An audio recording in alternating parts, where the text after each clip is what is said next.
Hello，大家好，我係比特幣家伙。唔知你有冇聽過你不可以偷竊呢樣嘢呢？呢句説話呢，其實係大多數宗教都會有嘅其中一種道德規範嚟嘅。咁佢強調咗咧對私有財產嘅尊重啦，同埋反映咗公平同埋誠實嘅價值。可能大家都會認為喺呢個咁文明嘅社會度，喺你身上偷竊其實唔係咁易。咁係因為今時今日大部分喺你身上嘅偷竊咧，只係唔係直接喺你個銀包度偷走你啲錢咁明顯嘅啫。大部分人咧都冇察覺到咧，其實政府同央行咧每日都喺度進行一種隱性嘅偷竊，效果咧其實係同喺你銀包度直接攞走你啲錢係一樣，只係咧騙徒嘅手法唔同咗，而嗰樣嘢咧就叫做通脹。呢度咧留意返，究竟點解我哋會出現紙幣嘅先？首先，紙幣其實係為咗方便，唔需要攜帶黃金去做交易而出現㗎嘛。咁但係當銀行可以無需要黃金做 backup 就不斷印銀紙，其實本質上就係一種唔誠實嘅行為咯。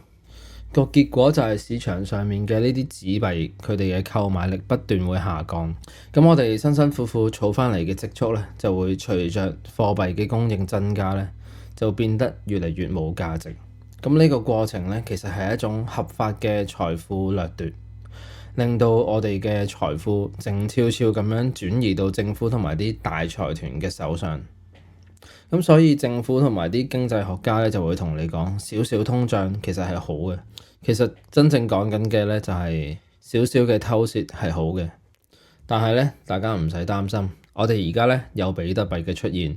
咁佢可以解決到通脹同埋財富掠奪嘅問題，因為比特幣嘅供應係固定嘅，冇人可以任意去增加，無論你係邊個國家咩身份，都唔會有人可以偷走你嘅持份同埋所代表嘅購買力，咁樣先可以令到個社會實踐到你不可以偷竊呢一條誡命，同埋咁樣先係對私有財產權嘅真正尊重。咁跟住想講下，除咗你不可以偷竊之外咧，比特幣仲可以體現到邊一啲其他宗教嘅共通價值咧？首先就係誠實與透明啦。咁比特幣嘅本質就係一本透明嘅帳簿嚟㗎嘛。咁所有嘅交易咧都喺區塊鏈上面記錄低嘅，冇辦法造假嘅。啲共識咧又係由啲節點嗰度驗證，唔需要靠一啲少數嘅權威去做核實，保障咗公平、公開、公正，消除咗喺而家啲金融體系入邊嘅中間人有機會嘅欺詐或者操控。跟住想講下公平。比特幣由一開始咧都係一個人人平等參與嘅系統嚟嘅，就算中本聰咧，佢都係用同樣嘅規則開始挖礦，冇 pre-mine，冇特權，冇內幕，所有人都係同一條起跑線，用算力去換取比特幣，冇後門。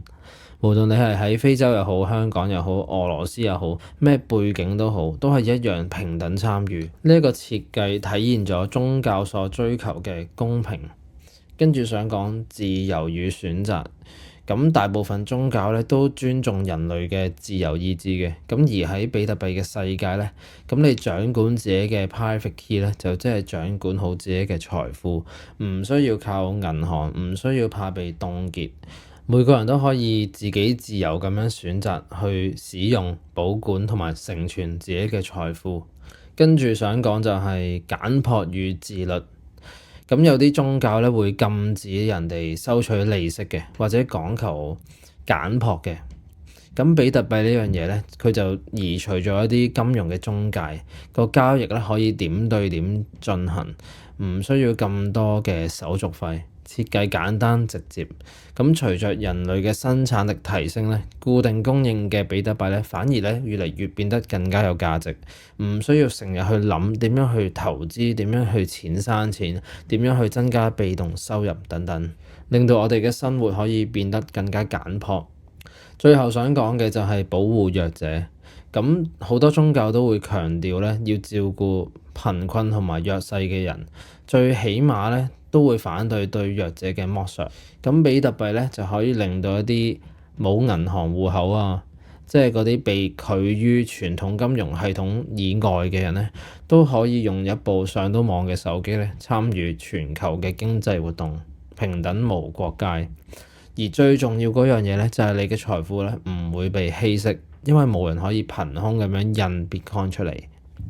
今日嘅總結咧就係比特幣咧唔單止係一種金錢，佢咧仲體現咗好多宗教所重視嘅價值觀。比特幣係對財富掠奪嘅最後防線，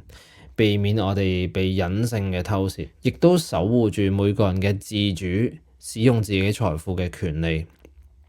咁喺宗教嘅角度咧，比特幣完全符合咗你不可以偷竊呢個基本嘅誡命。無論你有冇宗教信仰都好啦，我覺得我哋都應該追求一個更加誠實、公平、自由、對私有財產嘅尊重同埋保護弱者嘅世界。